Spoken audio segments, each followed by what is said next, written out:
What's up, everybody? You're watching Hot Takes, brought to you by the USG Communications Department. I'm your host, AT Bianco, and with me is the career coach and marketing director at the Career Center, and hopefully good with hot sauce, the James Levin. Thank you for coming by today. My pleasure. Thanks for inviting me. How are you today, for one? Thank you for being with us. I am good, thanks. You're doing good? Had a full day. Been going since early this morning. All right. But I'm ready Busy for day this. And end it with some hot wings, right? Exactly. Okay. So how are you with hot foods?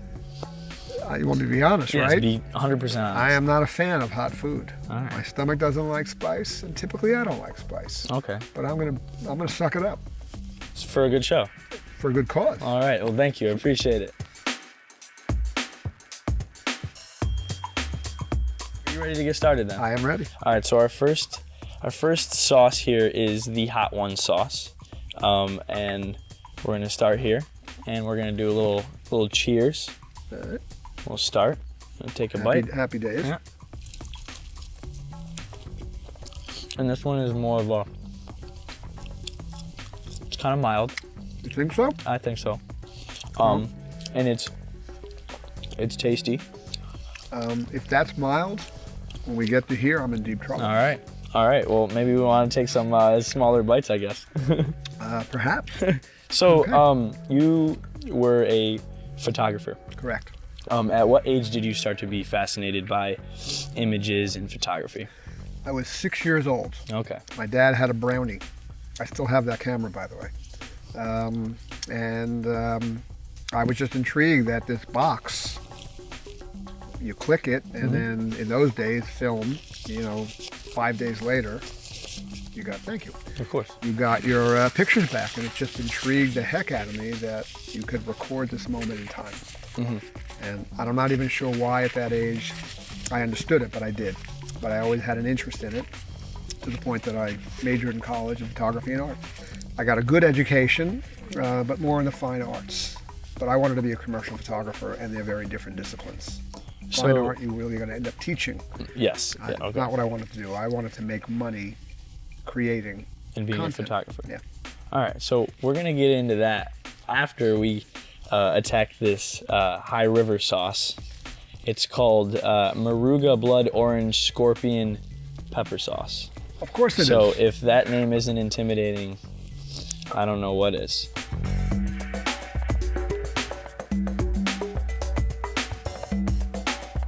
You ready to get Let's at do this one? Yeah. All right. Are we clinking again? Yeah. We'll cheers right there. Again, happy days. Let me take a second bite. I can, huh? You're a nice guy. Explain to me your thought process as you go into the real world after college. You want to be a photographer. You get into New York City. Explain that process and that journey. So I happened to, there was a photographer whose work I knew and wanted to work for him. Interesting story, because in the 70s, you picked up the phone and called someone. Right. But I asked to speak to Mr. Brodsky, and he got on the phone. We had a conversation. I came in, did this outreach intern style program, established myself to a point that he offered me a job. I was just excited to be in this guy's studio and surrounded by the quality of work and the production stuff that this guy did, because it was all big brand stuff, big entertainment names. I was just surrounded by. Now, what you said, big entertainment names. What names? Well, his specialty and what I was really looking for from him was record covers. Really? Yeah, he was probably the top East Coast record cover guy in the business at the time. And he shot record covers. Yeah, so all the Doors stuff. That's Joel Brodsky. So very iconic imagery. I mean, I look at my father's records and albums, and I've seen them. Go look at them again, and you'll see photos by Joel Brodsky. Wow. So the Doors, Aretha Franklin, B.B. King, Iggy Pop, the Stones. So the names in that day, he so shot the album covers. Now, did working for him, did you have any say in what he shot, or were you? No. Okay. I started out as more like an apprentice. In those days, was an apprentice. When I came to New York to work for him full time, I was a second assistant, and eventually first assistant and studio manager. So I put in a couple of years there, worked my way up, and then freelanced for different studios after that.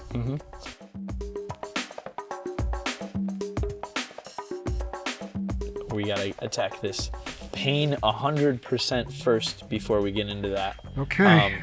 We'll cheers. We'll cheers again. All right. Be careful with this one. This might burn your nose hairs off.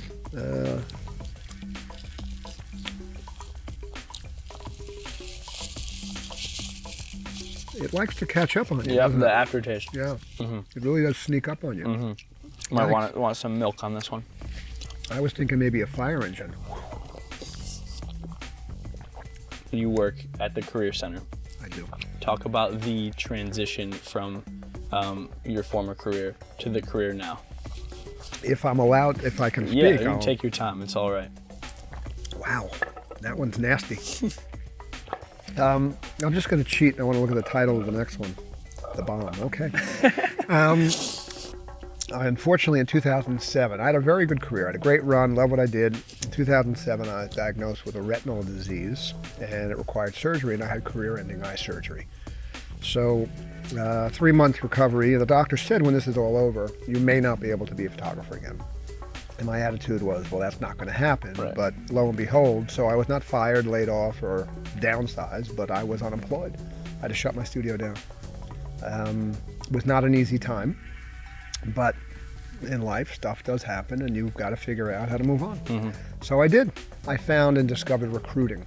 It just snowballed, and I started to then develop a freelance or an entrepreneurial business called Job Search Therapy. So what's the premise of the job search therapy? Primarily for young people. I do work with mid-level, senior-level executives that are in transition for whatever reason, but the core business was college-age demographic. Okay. Because, as you yourself probably know, there's a challenging time from transitioning from college or classroom to career. They like to call it adulting. Okay, nowadays. I would never call it adulting. Why is that? Because do we need to categorize ourselves as that? I mean, why can't we just be people looking for a job? You're right. Yeah, I'm not sure I like that term. I never heard that before. So what's your advice to students maybe facing some adversity and kind of they're forced to change their career path? What's your advice to them for you having experience with that? Well, sometimes that switch or that flip in curriculum could be a good thing because it gives you a hybrid. And the term transferable skill, something we use all the time, and most skills are transferable. So when you're looking for a job, you're branding and marketing yourself. Yourself, right? Yeah. Now, make no mistake, that's what it's about. So if you've got this hybrid educational background, how can we use that and leverage it as an advantage? And there are ways to do it. So that's all part of the branding. Look, a lot of students come to us thinking we're going to write their resume, write their cover letter, and give them a job. We don't do that. No. We will guide you, advocate on your Help behalf. people who help themselves. Right. We are there, but I like to think of myself as a GPS. I'm going to give you and provide you a sense of direction, but you got to drive. This is your ride, and the heavy lifting is on you. If I had a job in my back pocket, I would give it to you. I don't. You have to find that. But I'm going to enable you. I'm going to give you tools. I'm going to give you things to think about that are going to help you along the way. But the key is separate you from the rest. If you are one of the many, that's all you are, is one of the many. What you want to be is one of the few.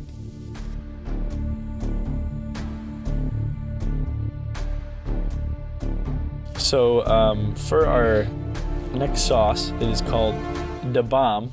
And at the bottom, if you read it, it says Beyond Insanity. So don't be scared. Thanks. All right? Do not be scared.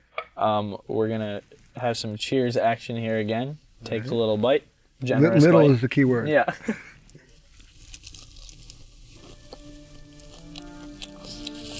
That was definitely Da Bomb. Oh, yeah. Coolest memory as a photographer. What is it? Wait a minute. Gotcha. That stuff should be illegal. It probably is. Wow.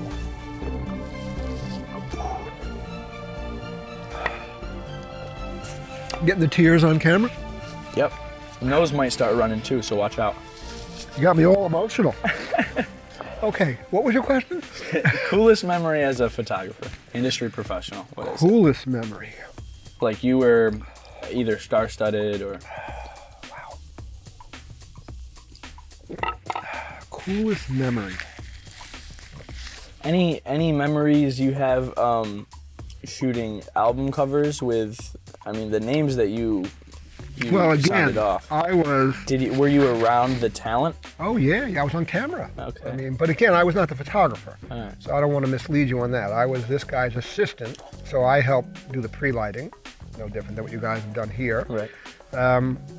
And we would work for hours on some of the lighting. It's very intricate stuff. And again, this predates digital. This was all analog, so there was no computerized strobe. No Photoshop, nothing. No, nothing. Everything was done pure. So any special effects we did were done on set. Whether it was lighting or visual effects was all done with camera, lens, different equipment. Very archaic compared to what we can do today. Yeah. But it was an exciting time. So I did get to work with some extraordinary stars. But again, they weren't my record Did covers. any of them keep you star-studded? Because I mean, these were some big names. Yes and no. I mean, you look up to all these people because I was a music guy, so Right. I knew all these people. I was a fan of most of them, so that in itself was exciting.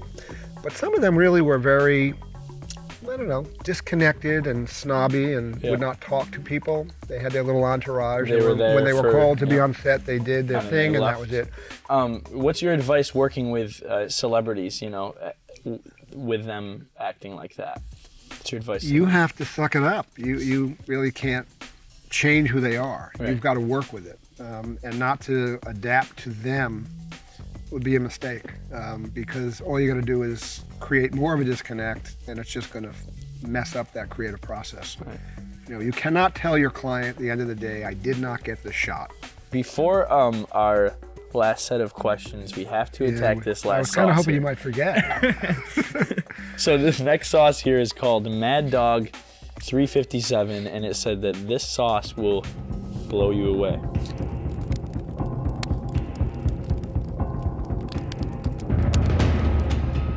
Cheers. Okay. Good luck.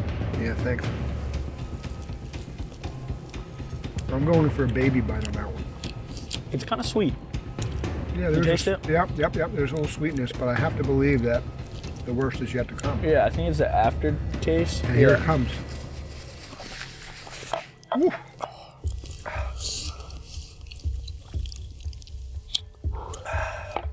It's going down. Yeah, going down is the rough part. This is how Brutal. can people really eat this? I don't get it. What's one thing that you'd like to see more of on campus, whether it's for students or something that you've had an observation about? Sense of commitment. When you're thinking about a career path, one of the analogies I use is you think about preparing for a test. Study for your test, you'll do well. If you prepare, you're prepared.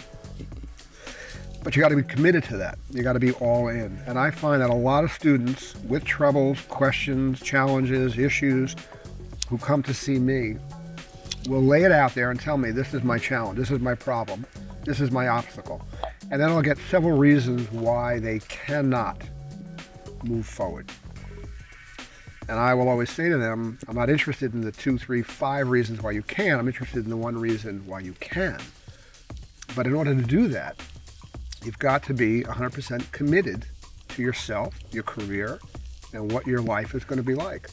Students that are in the I don't know category, and there are plenty of them, they're really not sure what their career path is going to be. Those are the most difficult ones to coach. But I find ways to at least open their mind to exploring different things.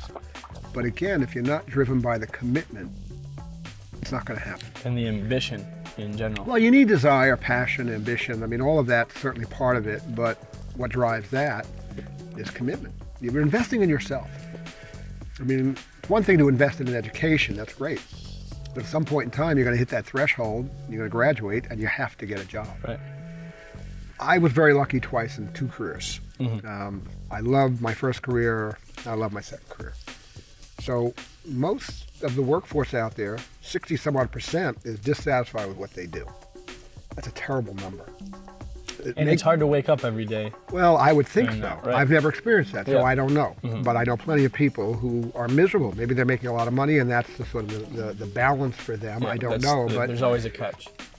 I would tell all my students, try and do something that's going to scratch your itch. What do you like to do? Yeah. Do it. A lot of the business students that I work with, they think they have to be a business person. You don't.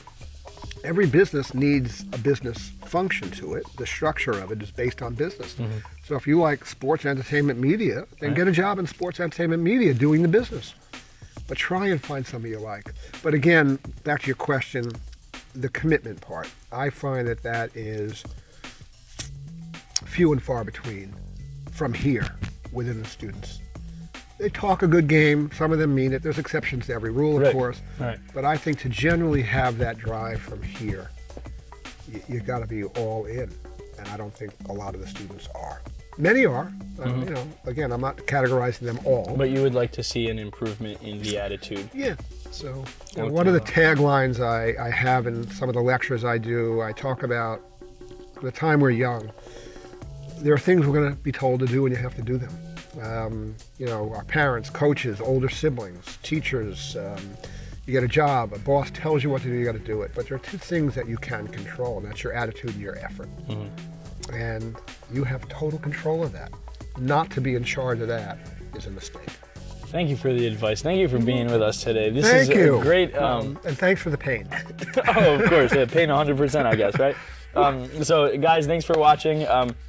James Levin signing out. AT Bianco, your host. Thank you for watching. All right. Thanks for doing that. Appreciate it. Hopefully it's not too bad. This stuff sucks. Yeah, oh my God, it is. Wow. Hey, what's up, Seawolves? Thanks for watching that last episode. If you want to see more episodes, check us out on our YouTube channel at SB USG. Thanks for watching.